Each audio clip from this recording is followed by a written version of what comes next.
पशुओं को पालो, गाय को पालो, दम है तो पाल के दिखाओ। नानी याद आ जाएगी उसमें तो। एक गाय को पालोगे तो अब गाय के साथ रहोगे तो नेचुरल बात है गाय के गुण आएंगे। वो गाय खुद भी पवित्र, आपको भी पवित्र करेगी। प्रेम से बोलो श्री राम सतनाम साखी। अरे ऐसी वृत्तियां अपने आसपास रखो, ऐसा माहौल अपने आसपास रखो जो आपको सुख पहुंचाए, जो आपके अंतर की जो भावना है ना उसको शुद्ध करे, सात्विक करे। अब पशुओं को पालना मना ही नहीं है, परंतु ऐसे पशु पालो ना जो आपको वो जो एनर्जी दें, क्योंकि एनर्जी तो मिलती है। हम सबकी एक ऑरा है, हम सबकी एक ऊर्जा है। ये बात आप मानो चाहे नहीं मानो, पर साइंस बोलता है, हमारे वैज्ञानिक इस बात को प्रतिपादित करते हैं और हमारा अध्यात्म भी करता है। बोलता है कि हर एक जीव की, हर एक मनुष्य की एक अपनी ऊर्जा होती है। तभी तो ऐसा लगता है कोई अचानक से आता है तो दिल में घर कर जाता है। न बात की, न कुछ ऐसा आपस में कोई ऐसा टकराव हुआ, न संबंध हुआ, न कोई ऐसा परस्पर मेलाप हुआ। जैसे ही आया मन शुद्ध हो गया, मन में ऊर्जा आ गई, एक स्फूर्ति आ गई। बहुत बार देखा गया है संत महात्मा जब आते हैं दिल अपने आप प्रसन्न हो जाता है, बिना वजह से प्रसन्नता हृदय में आ जाती है। किसी आदमी के संपर्क में ऐसा होता है। अब इसी के अपोजिट कोई ऐसा जीव, ऐसा मनुष्य, ऐसा व्यक्ति हमारे संपर्क में आता है, न उसने गाली दी, न अपशब्द बोले, ना ही कुछ ऐसा बिहेवियर किया उल्टा सीधा, उसके बाद भी जैसे ही कनेक्ट हुआ मन दुखी हो गया। मन में अलग अलग पता नहीं कौन से विचार आने लगे। होता है या नहीं? आप प्रैक्टिकली करना इस बात को, आपको पता चलेगा होता है ऐसा। तो ये क्या होता है? ये अपने अपने संस्कार, अपनी अपनी एक ऊर्जा अंदर में जनरेट करते हैं। प्रेम से बोलो श्री राम। उसी को इंग्लिश में हमने आज एक एनर्जी बोल दिया। और जो बड़े बड़े जो आजकल लेक्चरर हैं, जो मोटिवेशनल स्पीच करते हैं, सेशंस लगाते हैं, वो बोलते हैं कि अंदर में पॉजिटिविटी लेके आओ, सकारात्मकता लेके आओ। वो सकारात्मकता कहाँ से आएगी? सबसे बड़ा जो साधन है ना पॉजिटिव होने का, सबसे बड़ा साधन एक ही है, गुरु मंत्र। अब उस कान ऐसे पकड़ो चाहे कान ऐसे पकड़ो, भाषा अलग अलग कर ली, वो बातें अलग अलग बता दी, एग्जाम्पल अलग अलग बता दिए, और उसको मेडिटेशन बोलते हैं, उसको योगा क्लासेस बोलते हैं। बात है क्या? मूल में तो एक ही है, हमारा अध्यात्म ही है।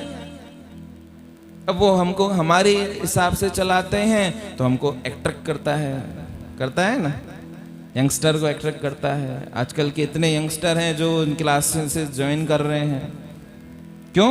क्योंकि उनको जो चाहिए हमारे हिसाब का वो वहां पर मिल रहा है। परंतु बात एक ही है, सत्संग या मोटिवेशनल क्लास कोई अलग बात है कि यहाँ पे भी तो एक मोटिवेशन मिल ही रहा है ना। पर हाँ, यहाँ पर जो मोटिवेशन मिल रहा है वो कुछ अलग बात करता है। वो हमको यहाँ के भी सुख देगा और यहाँ के साथ साथ वहाँ की भी सुख देगा। आजकल सेमिनार्स चलते हैं, लाइफ चेंजिंग सेमिनार्स। 3 घंटे में जीवन बदल देंगे आपका। अरे जीवन बदलने के लिए 3 घंटे नहीं, एक क्षण ही काफी है अगर चाहो तो। और नहीं चाहो तो 3 जन्म गुजर जाएंगे, जीवन नहीं बदलेगा, वैसे ही रहोगे। तुलसीदास जी महाराज जी हमारे इतने बड़े संत हो गए। प्रेम से बोलो श्री राम। कितने बड़े संत हो गए, उनका जीवन कितने क्षण में बदला? एक क्षण में, ओनली 1 सेकेंड। एक क्षण ऐसा लगा जो सारा जीवन, पूरा स्ट्रक्चर मूल से बदल गया। प्रेम से बोलो श्री राम। वो देहासक्ति, वो देह में इतनी वो आसक्ति, वो चेंज होकर, परिवर्तित होकर वो आसक्ति सीधे परमात्मा में लग गई, राम में लग गई।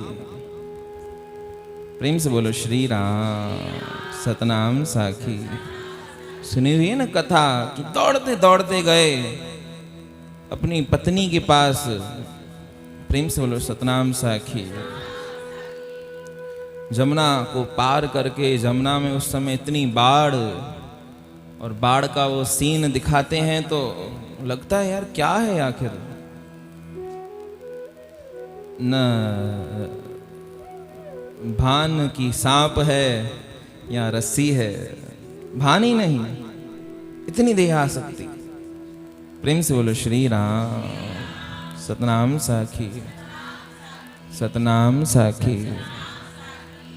वो देख नहीं रहे हैं कि रास्ता कहां से है, पर इतनी बेताबी, इतनी मिलने की प्यास अपनी पत्नी से, जो वो सांप लटका हुआ है खिड़की पर। कपोल कल्पना है या रियलिटी है, ये तो आज तक हमको भी नहीं पता चला कि सांप के ऊपर एक व्यक्ति कैसे चढ़ेगा। एक सांप के ऊपर चढ़ना तो बहुत बड़ी बात है, सांप डसेगा तो सही ना, नहीं। तो ये अब कल्पित बातें हैं या इसमें कुछ सच्चाई भी है, पर प्रचलित यही है। तुलसीदास जी का जो एक दो जीवन है, एक दो उनकी जीवनियाँ लिखी हैं जिन जिन कवियों ने, हमने भी पढ़ी थी। फर्स्ट ईयर में हमारा सब्जेक्ट था एक साहित्य, उसमें हमने इस जीवनी उनकी पढ़ी थी। प्रेम से बोलो श्री राम। सतनाम साखी। तो वो भेद ही नहीं रहा, पता ही नहीं चला कि ये सांप है या पहुंचे अपनी बीवी के पास, पत्नी के पास, कि मेरा तेरे से प्रेम है, तेरे से इतना अगाध मेरी प्रीति है कि तेरे बिना मैं एक रात तक नहीं गुजार सकता। इतनी जब अपने पति में इतनी आसक्ति देखी तो तुलसीदास जी की पत्नी से अश्रुपात होते हुए जारों जार रोने लगे। ये क्या बात हुई? प्रेम से बोलो श्री राम। और उस समय उनकी पत्नी बोलती है कि हाड़ मास का मेरा तन, तामे ऐसी प्रीत, जहाँ से आधी राम सो, तुरत मिटे भव भीत। अरे इतनी प्रीत मेरे में, इस नश्वर शरीर में इतनी प्रीत। अरे जहां से आधी अगर राम से हो जाती ना, तो तुरत मिटे भव भीत, तुरत मिट जाता है भव सागर का चक्कर। ये आना जाना एक क्षण नहीं लगता। हाड़ मास का मेरा तन, ये हाड़ मास के तन में इतना मोह। प्रेम से बोलो श्री राम। लग गई बात। पत्नी ना उस समय प्रकृति जब बनाना चाहती है ना हमको, तो वो पत्नी के रूप में भी बना सकती है। वो गुरु तुल्य हो गई उस समय, वो गुरु तत्व आ गया उसके अंदर में। आज वो पत्नी नहीं बोल रही है, आज उस पत्नी के रूप में एक गुरु तत्व आके उस शब्द के रूप में उसकी जबान पर बैठ गया। और तुलसीदास को आज वो तुलसीदास बनाना चाहता है, तभी उसने बोला कि अब नो नसाही, अब नो नसे ही। केवल एक शब्द था ये, अब नहीं किया तो कभी नहीं। क्यों बोलते हैं बुढ़ापे में जपेंगे, 100 साल की उम्र है, अभी तो बचपन है, जवानी है, ये है वो है। तुलसीदास जी ने इतना नहीं सोचा, वो लग गई चोट। और चोट भी ऐसे लगी तन में, मन में घर कर गई। उसी समय सब त्याग दिया। वो राम बोला, उसका नाम था राम बोला। उनकी माता का नाम था हुलसी। प्रेम से बोलो श्री राम। बचपन में ही वो राजापुर नाम का नगर, उस नाम के राजापुर नाम के नगर में उनका जन्म हुआ। और ऐसे ही सतत उनका नाम कोई किसी ने रखा नहीं था, बोलने लगे राम बोला, राम बोला, राम बोला। उनके गुरु थे नरहरि दास। प्रेम से बोलो श्री राम। सतनाम साखे। वो नाम पड़ गया राम बोला। वो राम बोला से तुलसीदास बनने का जो वो समय था, वो एक क्षण ही था। कोई 1000 साल नहीं लगे, 100 साल नहीं लगे उनको तुलसीदास बनने में, एक क्षण लगा। लग गई चोट आज तो ऐसी लगी जो उसी समय सर्व त्याग, लग गए अब राम की शरण में। हाँ, अब मुझे राम लागते मीठे। तो एक क्षण लगता है बदलने में। तो अब वो छोड़ दिया उसी समय सारे घर को, सारे संबंधों को, और विरक्त साधुओं की तरह जीवन बिताने लगे। और उसी समय उनके मन में प्रेरणा आई, परमात्मा की ही प्रेरणा होगी। जो इतना महान ग्रंथ, इतनी महान गाथा प्रभु श्री राम की उन्होंने ऐसी सुंदरतम तरीके से रची, जो आज तक रामचरित्र मानस जैसी रामायण कभी हुई नहीं है। उसको स्वयं परमात्मा भगवान शंकर ने अपने सिग्नेचर से, अपनी साइन से, अपने हस्ताक्षर से प्रतिपादित किया कि हाँ, ये गाथा सर्वश्रेष्ठ है।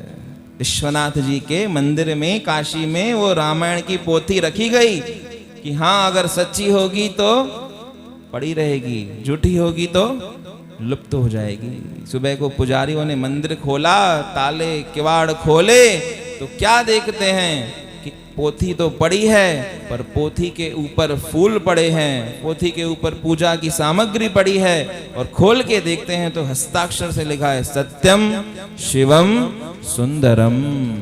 ताली बजाओ भले, मना नहीं है, ऐसी बातों में बजानी चाहिए। प्रेम से बोलो सतनाम साखी। तो ऐसे तुलसीदास जी महाराज। तो लगने की बात है, 3 घंटे में क्या लगेगी, 4 घंटे में क्या लगेगी? लगने को तो एक क्षण में लग जाए, अभी लग जाए, और नहीं लगे